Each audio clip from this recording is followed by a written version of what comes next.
Hello and welcome back to Overtime Operators. You're here with Casey and Daps. We're missing our pal John today, but that's okay. Today we'll be doing our bet five, our most solid bets for the week, and we'll also get into a surprise segment that I have from my buddy Daps here. We'll get into that all right after this.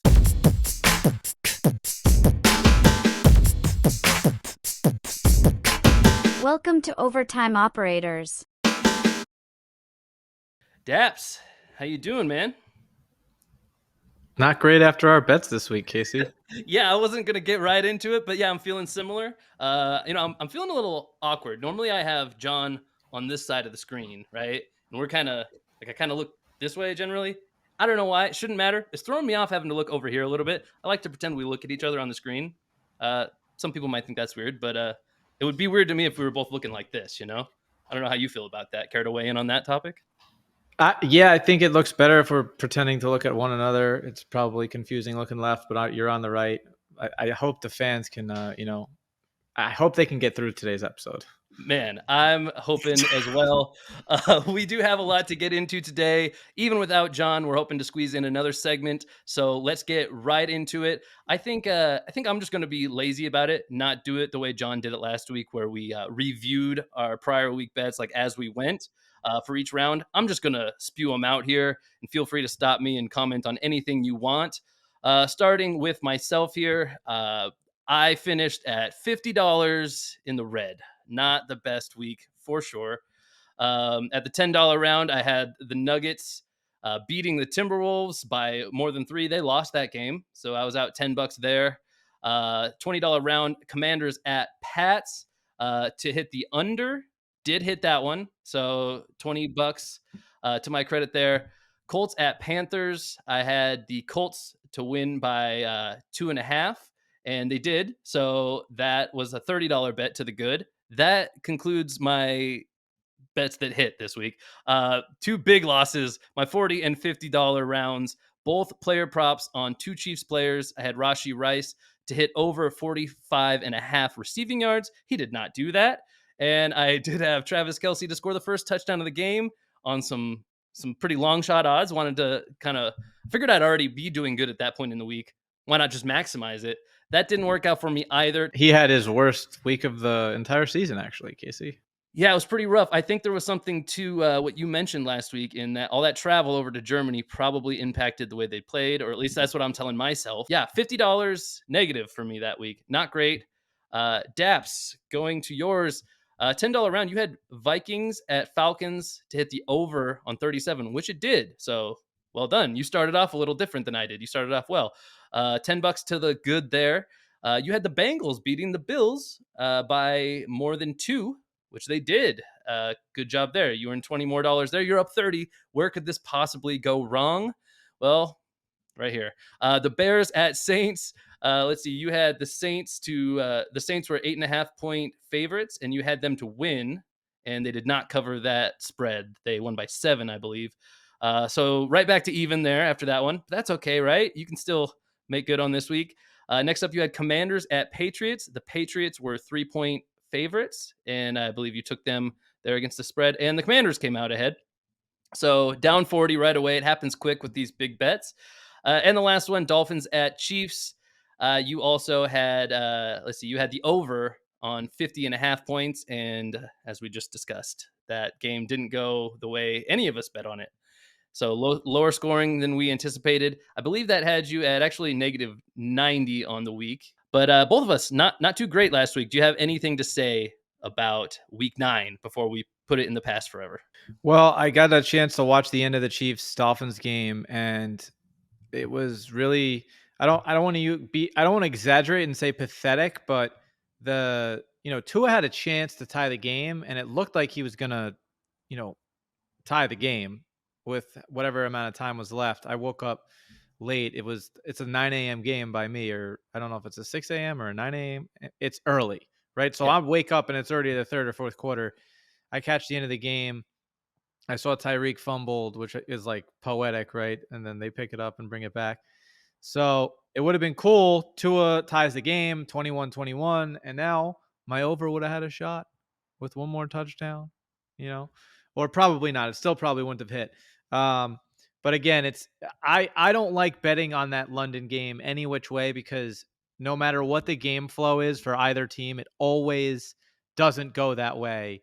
And I think the travel definitely affects the players. It has to, because it seems like no matter what, there's never this high scoring, crazy affair, right? Like the teams just aren't in rhythm. Uh, and then the Patriots Commanders game, Patriots stunk, couldn't move the ball. They drive down the field. So even put this bet aside, I got Sam Howell in fantasy who has 325 yards with like 8 minutes left in the fourth quarter. I need him to hit 25 more yards for the bonus. Commanders, Ron Rivera runs the ball, 3 and out. I'm rooting for overtime now. Oh, if the Patriots tie the game, at least Howell will have to march down the field and get me 25 yards. Mac Jones throws a pass across the middle. Juju off his hands, interception, game over. Patriots lose in pathetic fashion.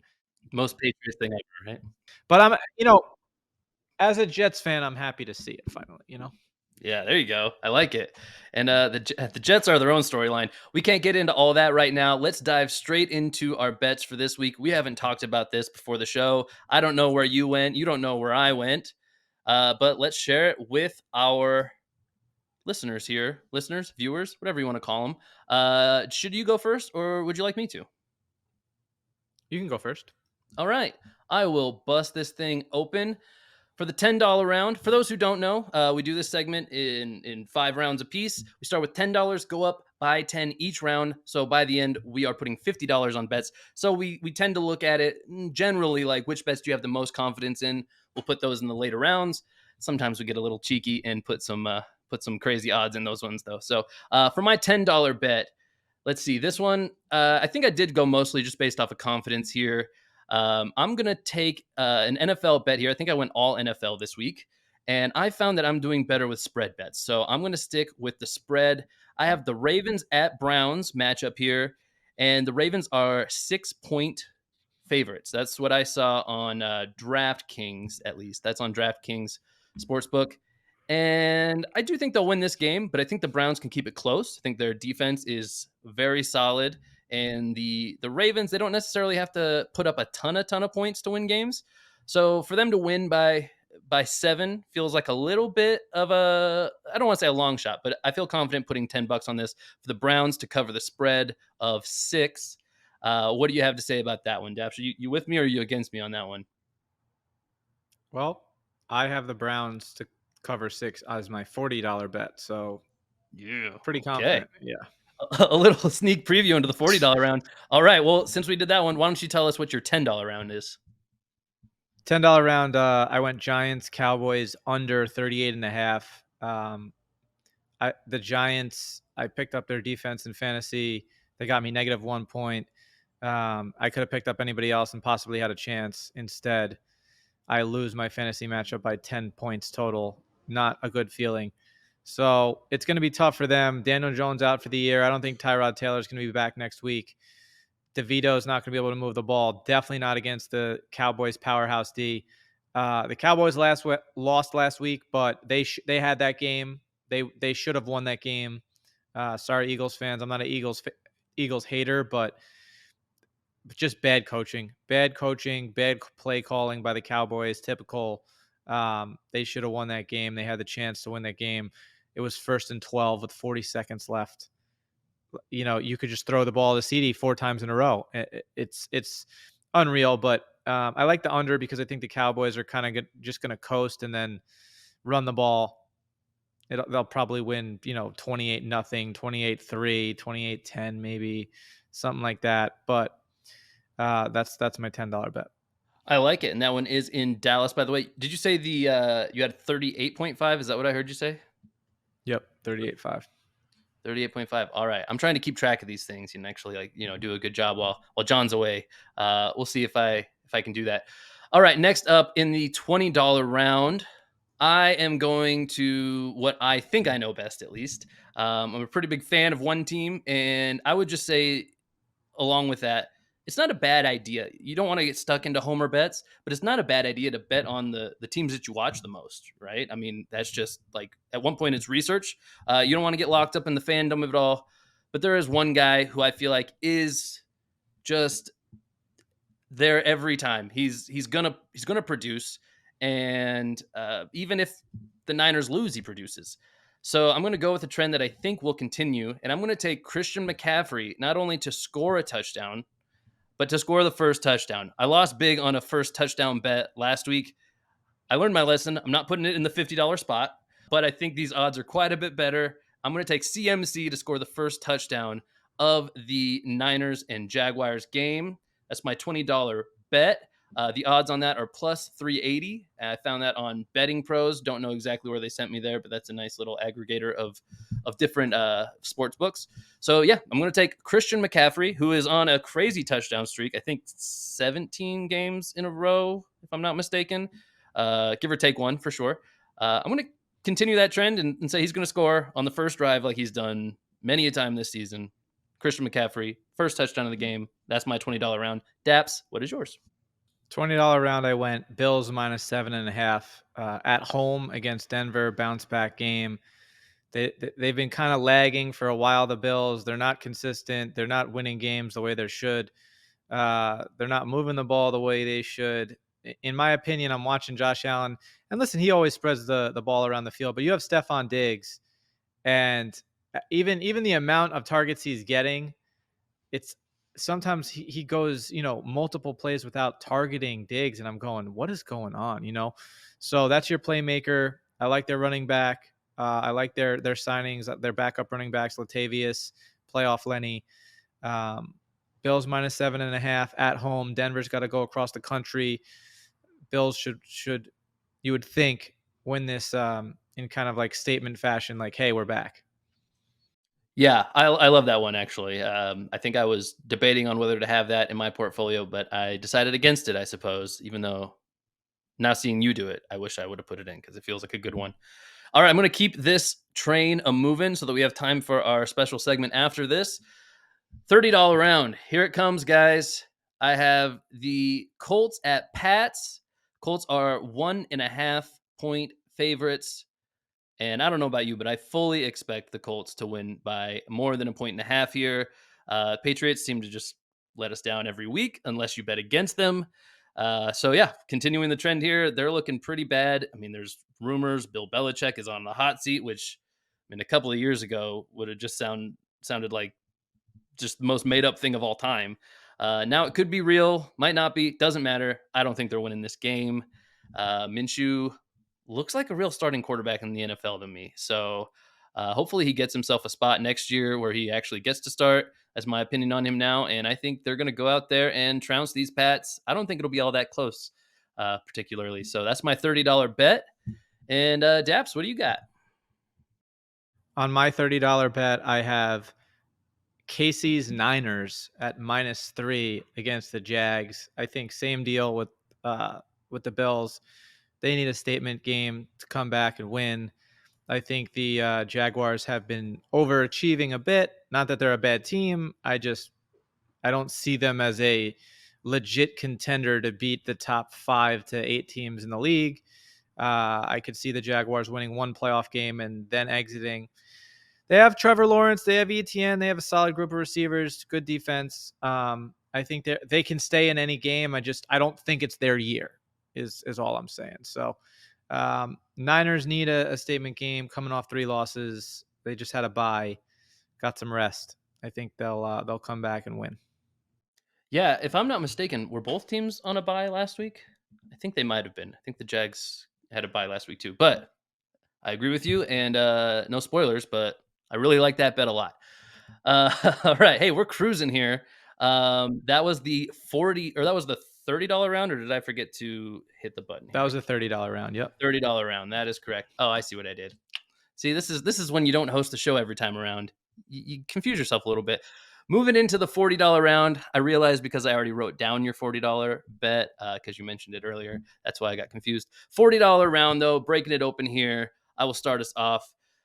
This next one, I didn't take a spread bet, didn't even do a player prop. I am doing a bet on points. There's one matchup I think definitely could do it. Texans at Bengals. Bengals, I think we all know they're capable of putting up, I mean, a 50 burger, probably regardless of what team they play. And the Texans, last week, CJ Stroud breaking the rookie passing record. I mean, I'm not anticipating them taking a huge step back. The over under on this game is at 48 points. And hey, if I don't feel confident betting the over in this matchup, I don't know when there will be one that I do feel comfortable. So I think this is going to be a shootout. Hopefully, they keep it close enough to where both teams want to keep scoring. But that's what I got is over on the 48 Texans at Bengals matchup. What do you think about that one, Daps? You do a lot more bet on points than I do. What do you think on this one? What's your read? I looked at it. I definitely was siding with the over. I ultimately found one I liked a little bit more, but the only reason that I was off of it was I think the over would definitely hit in Houston. I don't know the conditions in Cincinnati. I could see this being exactly the way you just described, shootout back and forth between Stroud and Burrow. And I can also see Stroud, not to say regressing, but it's difficult to put up the numbers you just put up. So no matter what you do this week, not going to be as good as last week.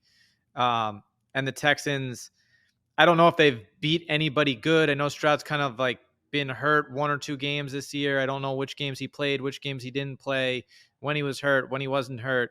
So they're still finding their identity. I think it was a really incredible and impressive win. By the way, I watched the end of that game against the Buccaneers.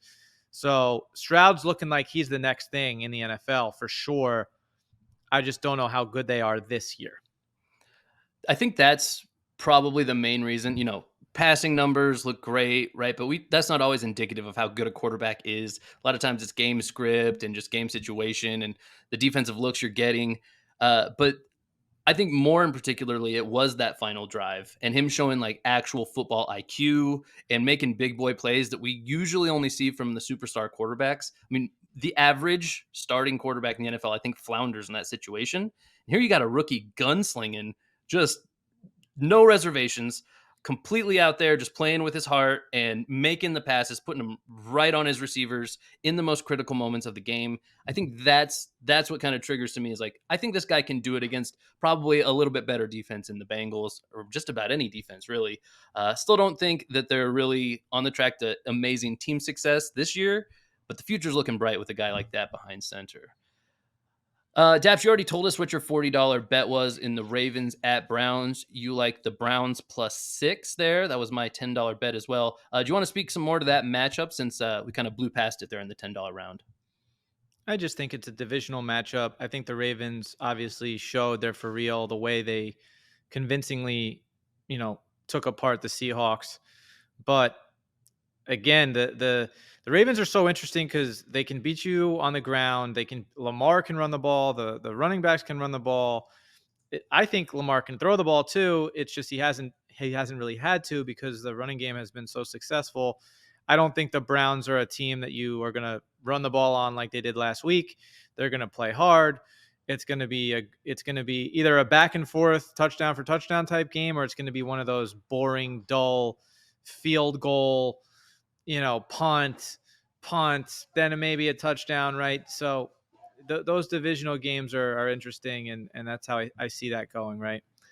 Yeah, I like all the points you just said. That's why I bet the same way on this one. I think the Ravens are also pretty good at playing with a lead, being a dominant running team. No reason to run up the score, really. You just kind of leave yourself exposed to some crazy turnovers when they're so good at running the ball. Why not just do that? Just like you said, I hope the Browns kind of stick in that range of just being a couple scores away and maybe like a fourth quarter drive or two comes together and they tighten the gap maybe, or it's just closer. It's a one score game the whole way through. Either way, I like the Browns odds to keep it close in this one. So that's our $40 round. Now moving on to our last round, our $50 round, our most confident bets, or the bets we want to score the biggest on at least. $50 round. Daps, I am jumping in with you on your $30 bet. Niners at Jaguars. Niners are 3-point favorites in this one, and I have them riding the ship, busting the 3-game skid that they're on right now. I think the bye week couldn't have come at a better time. I mean, the players all say you want to go into a bye week with a win under your belt, but I think the other way around makes just as much sense. You want to go into the bye week with a chip on your shoulder, so that you actually use that bye week, sure, to get healthy, but also to kind of get those competitive juices flowing again, and like really remember why you're out there playing on Sundays, and what your ultimate goal is. And at least for the Niners, maybe not every team, but at least for the Niners, the goal is absolutely to win a Super Bowl. They are one of the teams in contention.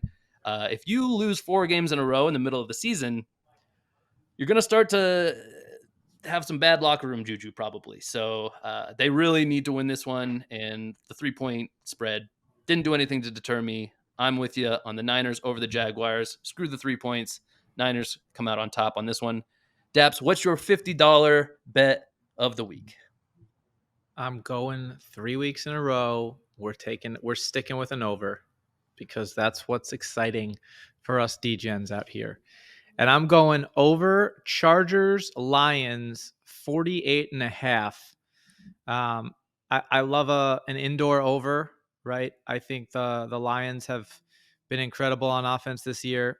I think that Herbert, I wouldn't say has been incredible on offense. I think he's been a little streaky, but when Eckler's in, he always picks up the slack. So um, yesterday, kind of boring under type game against the Jets, 27-6.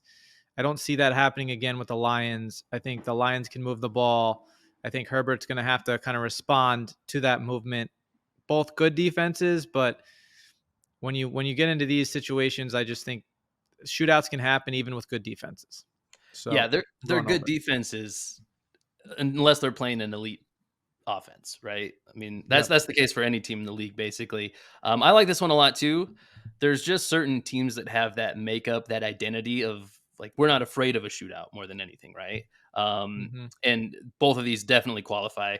I would even say like these are the teams that remind me of one another in their respective conferences. They're kind of uh, sure they have some defensive chops, but they're an offensive minded team. They want to put up points. They got a lot of ways they can score. So yeah, I like that as well. Indoors doesn't hurt. That's a good factor for people to monitor when they're looking to bet on points.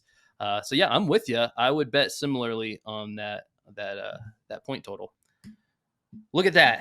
About 20 minutes in, we did all 50 bets already. We're right on pace here, Daps. This is working out just swimmingly for us today. The way it's supposed to be. Yeah, who says we need John? Let's just kick him off the show. Yeah, I'm sure he's not listening. He'll never hear that and he won't take offense to it. No, he'll never know. He'll know I'm joking, and he'll appreciate that. He's giggling to himself right now. All right, Daps. Moving on to my surprise segment. We haven't done something like this on this show before, but I want to mix in some more fun. And this isn't exactly going to inform people how to make money in sports the same way that we say you can follow us into these bets if you like what we're saying, or kind of educate you on what you should be looking for bets.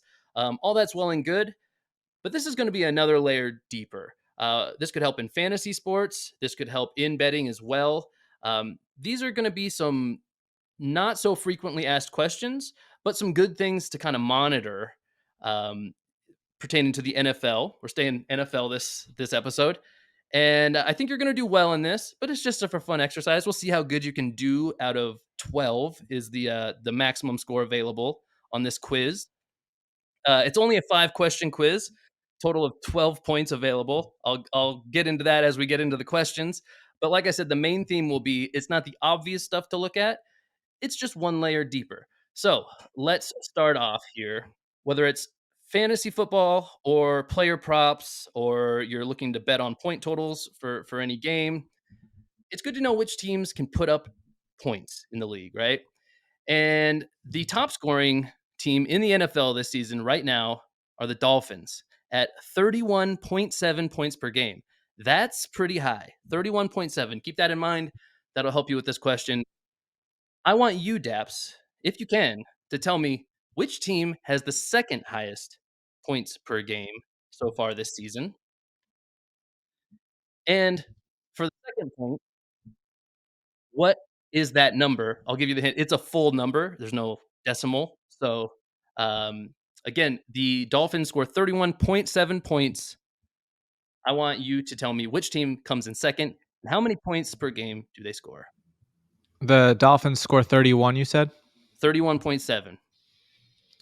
I just looked at this last week, so I should know. And there's two teams that are popping in my head. And I want to say it's the San Francisco 49ers at like 27 points per game. And if that's not it, I would have guessed the Eagles. Well, I have mixed things to tell you here. We're gonna play this a little fast and loose. I'm gonna be awarding the points here. I'm gonna go ahead and award you a half a point. You guessed two teams, and you did get it right. Had it been the Niners, I would have just given you the point. That was your first guess. It was the Eagles. Actually, the Eagles put up the second highest points per game at 28. So yeah, you thought the gap was even bigger from the Dolphins. The Dolphins' insane year right now at almost 32 points a game. The 70-point game obviously helps with that. But the Eagles come in at second at exactly 28 points per game. I'm going to award you half a point out of the two possible there. Still pretty good. This is a tough quiz. And I think you'll do better on some of the other questions as well. But yeah, what can we tell people? I mean, obviously, if you're in fantasy, start up your Eagles starters. You got Jalen Hurts, AJ Brown, start them up. Is there anything else that we can take from this, knowing that those three teams put up so many points? The Dolphins, the Eagles, the Niners. Is there anything else we could be looking for when it comes to maybe betting on the over-unders or kind of lesser known fantasy assets? Maybe anything else you want to mention before we move on to the next category here? Well, I just think that waiting right before game time, if you're actually like watching the pregame and you're seeing the players come out, like you get a way better feel for injuries because they might say on that pregame, like, hey, this key player is not playing. Like, especially I think the Cowboys when right before they played the Cardinals, when the Cardinals shocked them and beat them, there's like little telltale signs of trouble. For example, three of the offensive linemen for the Cowboys were out that game, right? And if you go into that knowing that, you might go, maybe you don't bet the Cardinals, but maybe you also don't bet on the Cowboys, and you save yourself from putting that bet down. Weather, obviously, you could throw a game on and see that it's raining, in pregame and go, ooh, there's strong winds. Maybe a couple field goals get missed. Maybe the it's a little harder to catch the ball. Teams aren't going to be able to move the ball as much. Maybe I want to bet the under in this game. Whereas the over under might have been, put together as if the game was going to be sunny. So there's like just little things that you can obviously look at, whether it's point totals or betting on your team, kind of hints pregame. And I love what we do here, guessing on a Wednesday, but traditionally I would probably wait like right before the game starts to put in a play. And by the way, this can go either way. I've seen games in the snow where you go, oh, there's no way there's going to be a lot of points. And then there's a turnover at their own 10, which turns into 7 points, right? Because it's, there's a fumble. So it works both ways. But high gusts of wind, if you ever see that means field goals are going to get missed and it's tougher to throw the ball. So that's definitely an undersign for me. Yeah, love all that. Great things to look at, and I will definitely echo. If you're betting on anything, typically it doesn't hurt to wait right until game time, unless there's just such juicy odds when the books first open, maybe, and you just are super convicted. Other than that, I totally agree, especially when it comes to points and the conditions matter so much. So, fully in agreement there. Let's move on to question number 2. All right, so this is probably more about fantasy football here. I think a lot of advanced fantasy players know not just to look at the skill or the talent level of the players that they draft or that they choose to start in start sit decisions. There's also a major factor in opportunity. Is this guy even going to get looks? Is he going to get a lot of snaps out there? We're not diving crazy deep into this. I just thought this was an interesting question. Which QB has recorded the most pass attempts this season? This is not per game. This is total. I don't need you to give me the number. The number is 353. For context, second has only thrown 334 pass attempts. I'll give you two chances. to give me the top 2 players there, since I mentioned both numbers. So kind of a double your odds to guess somebody here. I'm gonna guess that it's Sam Howell. That is correct. Sam Howell is number 1. He's slinging the ball all over the place. They're down a lot. Makes a lot of sense. A lot of game script favors that. I'm glad you sniffed that one out. That's a lot. That's way over the next guy.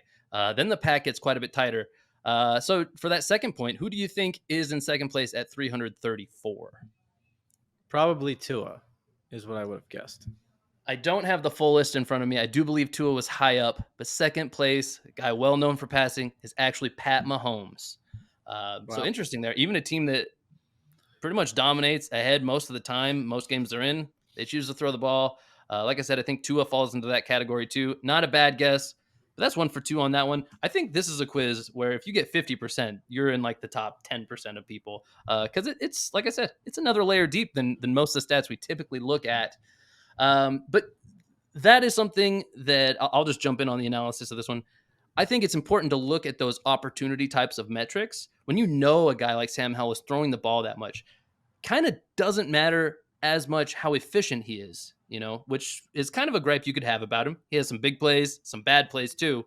But when they're throwing the ball that much more than any other team, I mean, there's opportunity to be had. And if they could consolidate those pass attempts down to just maybe one less weapon on that offense, you would feel so much more sure of yourself starting those Terry McLaurins, those like Curtis Samuel types of guys, or who else do we have receiving the ball there? Dotson, yeah. John Dotson. Yeah, even Antonio Gibson, who's kind of the receiver out of the backfield. With so many targets, it can be tough to know where those are going, those pass attempts are going. But with that many to go around, they're still very viable options. Anything else you want to say to pass attempts here for those teams before we move on to the next category, Dabs? No, I think Tua has the most yards, and the reason I didn't guess him was because I just in my head I'm like Tyreek has like 5 70-yard bombs this year, so you've got 350 yards on 5 throws as opposed to Mahomes or Howell or whoever the rest of the list evens out to. You're throwing 10 20 chunk yard plays, and those kind of eat up all of those pass attempts where Tua is just throwing it up there for Tyreek because he's so much faster than everybody else. Too efficient, honestly. And I think that just enlightened me into something. This is probably particularly valuable for those kind of secondary or tertiary receiving options. Because when you have a guy like Hill, and even with Waddle, who hasn't really been Waddle all season, right? But when you have those targets are super consolidated, and there's almost nothing left on the bone for anybody else in the receiving game. And like we said, if Tyreek rips off a 75-yard reception, and half the time it's all yak, how is anybody else going to score fantasy points in those matchups for the Dolphins? So that's something important to look at too. Maybe if you're looking for some gross, starter on a terrible bye week, go look at those Commanders. Almost said the team name not to be named. Go look at those Commanders and maybe find some of those lower favored options because they have opportunity. All right, moving on to question number 3 here. Daps, only 3 players have over 95 pass targets on the season. Pass targets, obviously the other end of pass attempts, right? So this is for receivers. Only 3 players have over 95 on the season. Who are they? 3 chances here. Only 3 players or 2 players? Only 3 players have over 95. Two are tied for the lead. I'll tell you that. But that's not important. What's important is which 3 have over 95. It's a tight race. Those top 3. I'll give you a small clue here. Puka. Oh, perfect. Go ahead. Puka, Diggs, and I'll let you know. You got 2 right there. You're 2 for 2. Yeah, I mean, I'd have to go Tyreek. And it is a perfect sweep of the target leaders. We already talked about Tyreek a little bit. We know that he's dominant in that offense. If Jalen Waddle is healthy, maybe that's evened out a little bit more, but he's obviously going to dominate. I was kind of trying to not give anything away or comment on it earlier in the episode when you were talking about Josh Allen and how he's targeting Stephon Diggs, how he should be even targeting him more. Do you want to speak to that a little bit, knowing he is actually one of them tied for the lead at 97, him and Tyreek, and Puka is at 96. And also, tell me what your thoughts on Puka being a rookie, literally one target away from the league lead, even with Cooper Cup coming back for multiple weeks now. I'd love to hear your thoughts on this category. Well, I think that I picked up Puka in 2 of my 3 leagues, so I've been following him almost the whole season. And when I saw those targets the first game, whatever the number of, I think it was like 18 or 20, it was an insane number of targets the first game. And when I saw that, I go, even if it's half that, like, this guy's worth having. Cooper Kupp's not playing. He's the most targeted guy by Stafford. And I also thought that the Rams had a legitimate chance of kind of bouncing back, so to speak, in some type of capacity this year.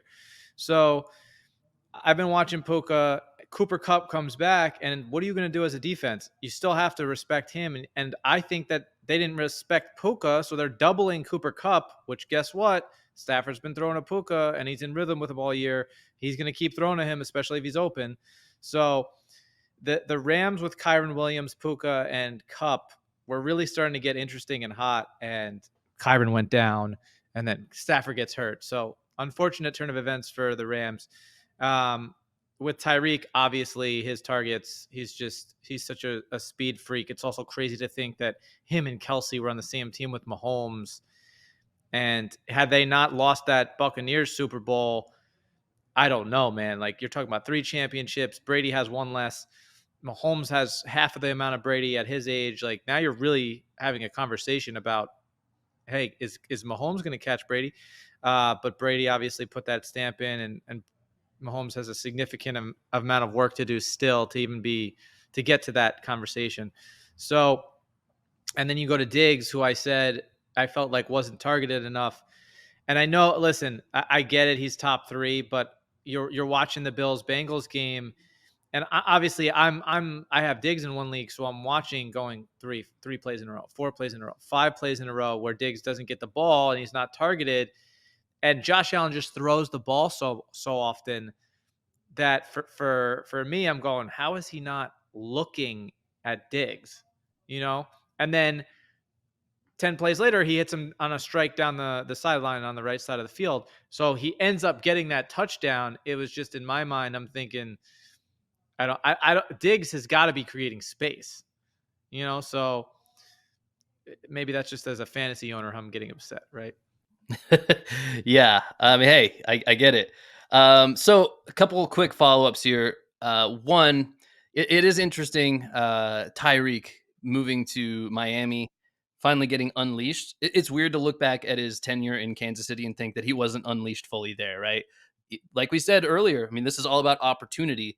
When you have a guy like Kelsey on the squad, he's going to demand just an immediate amount of targets in an offense, right? Even with a guy like Mahomes, and when they're very efficient, again, those opportunities are actually limited because they're going to drive down the field and score. There's not all these pass attempts going around when you can just get into the end zone right away. I think that's probably why Mahomes is up even a little bit higher than he normally would be. The offense isn't quite what it was in the past. And Diggs, I love everything you said there too. One quick question about Puka though. And this sounds crazy to even say, but if you could have your choice on a fantasy roster to have Puka or Cooper Kupp for the rest of the season, who would you take? I'll tell you, it's super close. It's real close. Really, really close. If it's a keeper league, I think it's pretty easy. You got to take Puka just because there's probably long-term value. Definitely. But it's also, the question's difficult to answer because of the Stafford question mark. Like, I watched Brett Ripien play last week, and I actually benched Puka because I'm like, I don't think he can get him the ball. I ended up playing the running back Henderson instead of Puka in my flex because I thought they have to run the ball, right? They have to, and they ended up scoring basically the same amount of points. But I just thought I had a better shot of getting in the end zone with Henderson in the event that they did get down to the red zone. They'd probably hand the ball off a couple times. They couldn't move the ball. They just actually cut Ripien, signed Carson Wentz today. So I'd much rather have Carson Wentz as my backup than Ripien because at least he's going to throw the ball. He's going to connect on some. He might throw an interception, but he's going to throw the for ball. Sure. So, it's Wentz has had a really weird career. I think at this point, just because I have Puka in 2 leagues, I I would keep Puka. Yeah. Yeah. I don't know. That's a tough call. I don't think you go wrong whoever you take. This kind of goes back to me talking about betting on the Niners. If it's a guy that you've had already all season, you feel like you can predict a little bit better what he might do than a guy who you would just kind of come into this late into the season. I will say, for what it's worth, completely agree. QB situation is paramount here.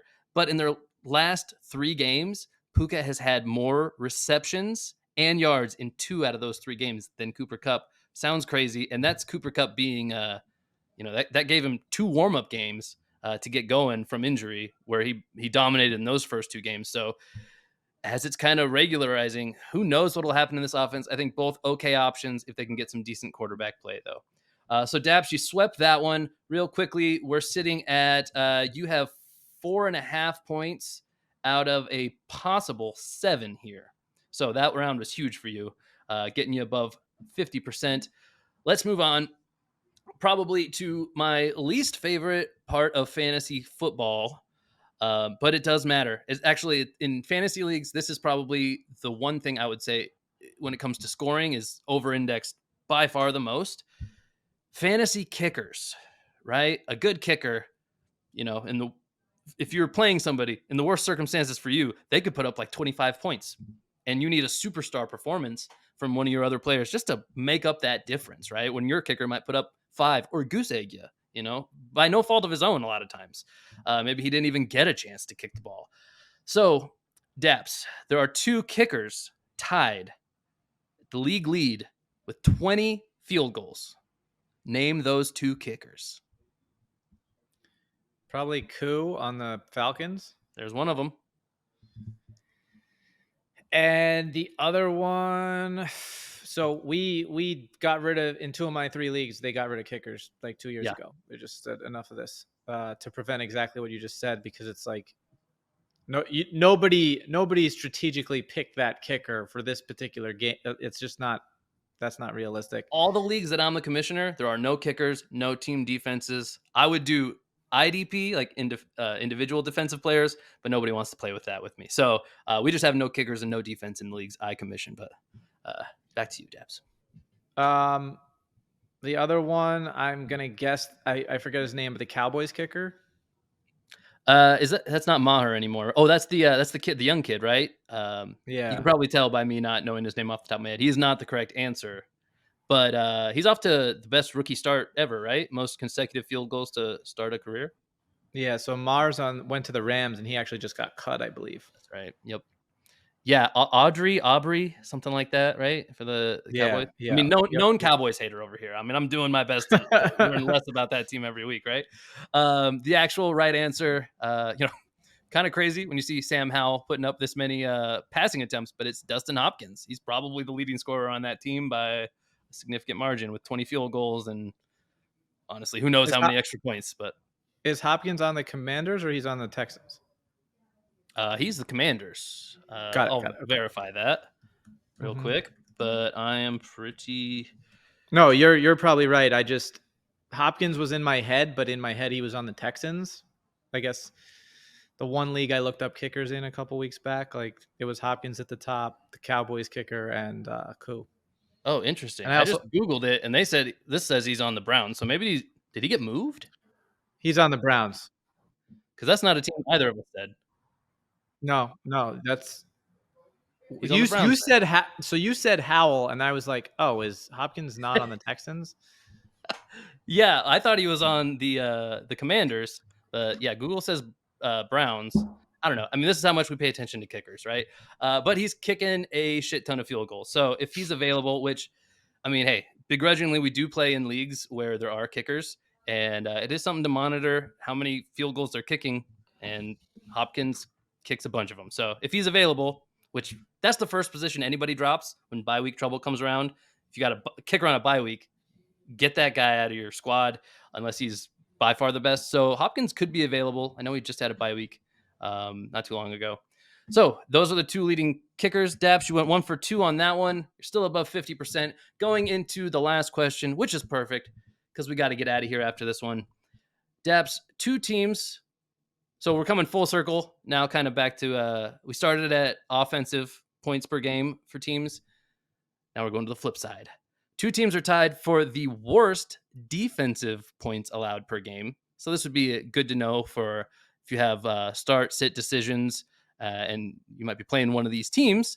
The two worst are tied at 28.3 points allowed per game. That's the two worst teams in the league, give up 28.3 points. Who are those two teams? And for a third point, the best team only gives up 13.8 points, which is less than half by my math. That's crazy. Who is that team? So the two worst and the one best defensive scoring teams. The two worst, I would probably go with. I'd probably go with the Cardinals and the. I just had the other team in my head and I just lost them. The Cardinals and the Broncos, and the team who gives up the least amount of points. Yes. I would probably go with the Ravens. You went 2 for 3 here. You said the Broncos, and that is correct. And the Ravens are correct. They only give up 13.8. That's unreal. And the Panthers were the other team, tied at 28.3. I mean, hey, all the usual suspects. You were right around it. By my math, that puts you at a total of 7.5 points out of a possible 12. So that's really good because I didn't know if you'd get half of these. These were pretty tough, honestly. But this is pretty informative, I think. Even that last one, I kind of said it in the intro to that question, but if you have tough decisions to make and you're going up against the Ravens and you got the number one receiver maybe for the team they're playing, I mean, if that's not just an absolute stud, you got to at least think about sitting that guy if you have other options, that is, or if you have even the number one running back, like with less than 2 touchdowns on average available to the team that you're hoping scores. That's terrible. Meanwhile, the Broncos and Panthers each give up 4 touchdowns per game. I mean, you could have a player half as good, just as likely maybe to score a touchdown in that game. So what else do you think about anything else we should be looking at when it comes to those maybe betting or other fantasy outlooks when it comes to these point totals that these teams allow? It's definitely tough because I've played that game before where you're doing math and you're like, oh, this team scores this many points and this team scores this many points, but like that's just never how it goes down. And listen, to be honest, if you do look at that, sometimes you're gonna find Vegas gets it perfect and it is based on those numbers, and they got it down to within a point, and you're like, how do they do this? Yeah. But listen, there's also games like last week, the Falcons Vikings, that the over under was 37. And I bet the over. I should have put it on my $50 bet. It was my $10 or $20, and that hit in the third quarter. So obviously, Vegas, you can't account for injuries. You can't account for the Vikings quarterback getting a concussion and then Josh Dobbs coming in and playing like an absolute monster with a team that he hasn't practiced with. So it's just, that's part of football. That's why it's so interesting. That's why overs are also fun to bet, by the way, because you can win in the middle of the third quarter. It's the only bet that you can win in the middle of the game before the game ends, right? And under, really, you have to wait till the end. And same thing with the spread. You have to wait till the end where the over can hit in the middle of the game. So it's part of the game. And I'll tell you, when I try to do too much research, that's when I'm like, I don't like to put plays in like that. It's not as fun for me. And then the worst feeling is when you have a feeling and then you do research and you change it and then it hits. It's like, whatever your first kind of thought is, stick with that, or just make a set of rules that you follow, right? Like my first, so for example, sometimes you can be in a book and you put a bet in and then the line changes. And if a line changes in the middle of my bet, like one of my rules is don't bet it. Just don't bet it. You know what I mean? Like, what's going on? There's movement. I don't like that yet. So also, if you see a spread moving 2 points or more in a particular direction, usually in my experience, that means that the bet's going to go that way, right? So like, I and then I see daily or DraftKings and all these sports books posting like 97% of the money is on this team, and like 4 out of 5 bets of the favorites lose. Right.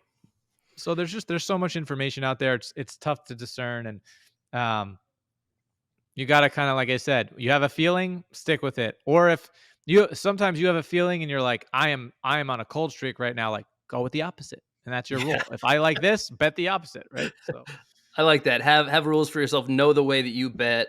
You get gut feelings for a reason, for sure. And actually, I think that I would take, especially this category of how many points that teams allow. I think I would care about it more for fantasy outcomes when I'm making tough decisions between two players that are, have like similar projected points. Not that I'm like a projected points guy only kind of thing, but it can be the tiebreaker on that kind of decision, big time. When it comes to betting, I can't agree with you more. I think this is one of those factors where it's too simple, or one of these stats is too simple. And there's so many factors. How do you weigh strength of schedule that these teams have had up to this point in the season? There's too many things like that. Were they playing indoors, outdoors? Who knows? So you can't look at it too simply. Definitely have rules for yourself. Definitely know what your gut is and know whether you want to go with it or against it. And to end the show, I'll just tell you this tragic story in a 2 QB league. I picked up Jaron Hall because I had Josh Dobbs already. He was my third starter in a 2 QB league, and my second guy is on bye. I think it was Purdy actually was on bye, and I had to pick up Jaron Hall because I was like, well, Josh Dobbs. Thankfully, I didn't drop him because he still has a job where he'll get some work. But Josh Dobbs sat on my bench in that matchup and just continued to rack up points while Jaron Hall sat at just the lowest number because he went out in the first quarter, something too early. And I was a sad man because I lost by like 12 points, and I would have won by like 12 points had I switched that up. So, man, feels tough when you follow the right process and you come out on the wrong end of stuff. But hey, at least I got myself the Vikings starting quarterback going forward. So you got Josh Dobbs, play him. He looks it good. also it stinks. I had before last week, I had 3 weeks in a row, or excuse me, 2 of 3 weeks where my quarterback got hurt in the middle of the game. So Ugh. Fields goes down for me. Stafford's my backup. Put him in. Then the following week, Stafford goes down, and it's just like you can't make plays for this stuff, right? And that's the unfortunate part of fantasy, where you wish there'd be a rule where it's like you have Fields, but really it's Bears quarterback, right? Like you should just get the Bears quarterback points no matter what. But I guess. I don't know. I mean, that's one way to do it for sure. But I mean that's tough. I mean, even if it's not a 2 QB league or not a super flex league, and there are good quarterbacks still available on the waiver wire for you to stream or just to stick with, you're still wasting that waiver priority or the fab that you have to spend to acquire these guys. So yeah, that burns you every time. So maybe at this point in the season, those guys who have those kind of nicked up, banged up, maybe a little bit older, have a little bit higher risk of injury. Maybe take that stuff a little bit more seriously. If you're really competitive in fantasy, making a playoff push, and have a backup plan on the roster for God's sake. I have been bit by the Fields bug as well. Too much exposure to Fields this year. It was just too available in too many drafts, and paired him with DJ Moore all over the place. And man, DJ Moore's been okay, but well, Fields it's up and it's down. just unfortunate because he just started to get hot. He had back I to know. back 30-point weeks, and now they're saying he's going to play Thursday. I don't know how healthy he is, but like it's definitely a good team to play. Obviously, Panthers Thursday night, like that's the team you want to play to get your rhythm back. But Not me. as Not me. Nah, because you know what's going to happen. He's going to go down in the middle of that game, re-aggravate something, right? Like, I think I'm in a position where it's like I have Howell, so he's like the 10th ranked fantasy player in my league. Or maybe he dropped a couple points from last week, but he put up 20 points regardless. So I don't know if I want to place Howell though in Seattle over Fields on the that's tough. comeback. That's a tough one. Hey, if it helps you to know, I mean, Sam Howell has 20 more passing attempts than anybody else in the league. So maybe that makes that start sit decision a little bit easier. Or maybe the Fields injury will clear up as we get closer to game time this week. But that's going to do it for us, guys. Thank you for joining us on Overtime Operators. For myself and for Daps, follow us at these handles you see on the screen. Daps at Daps Sports, and Casey at Niners_fanman. We'd love to hear from you guys, hear your thoughts on this episode. Leave a comment down below if you're watching on YouTube. Also, make sure you like and subscribe. If you're listening to us on audio and you didn't know we had a video version of this podcast, go check us out on YouTube and do all those things that I just said to do. And until next time, we'll see you.